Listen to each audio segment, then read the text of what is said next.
Labda tu niseme kwamba hakuna kesi ya mauaji ambayo imefunguliwa, lakini kitu ambacho kimefanyika ni sisi kama viongozi wa wanamuziki hapa Tanzania, hasa wa kwenye muziki wa Injili, baada ya kupitia taarifa za pale chumba ambacho marehemu alikuwa anaishi na namna alivyotolewa pale chumbani na maelezo ya watu pale, lakini pia tumeangalia zile video. Marehemu alikuwa amelala chini, hana nguo, na alikuwa kidogo kuna kujisaidia sana pale ndani, na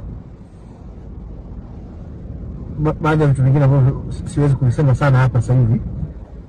Kiukweli tumeomba vyombo vya uchunguzi viweze kupitia kila kitu na kuhakikisha kwamba sababu ya kifo cha marehemu ionekane kwamba kilikuwa ni kifo cha asili. Hapo ndipo tutaweza kuendelea na kwenye kupumzisha marehemu. Kwa mpaka sasa vyombo vya uchunguzi vinaendelea na taratibu kwenye kuthibitisha hilo. Kwa hiyo wao wanafanya kazi, sisi tunatoa taarifa tu kama tuna mashaka na namna ambavyo mwili wa marehemu umekutwa. Alikuwa amelala chini, hana nguo.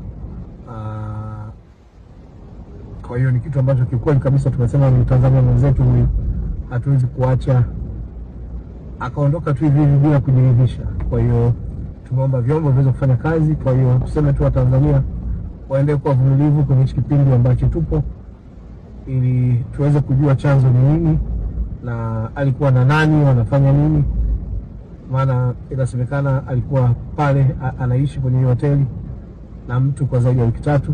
Kwa hiyo vyote hivyo tuache, kwa sababu vipo kwenye mamlaka. Ni hayo kwa sasa.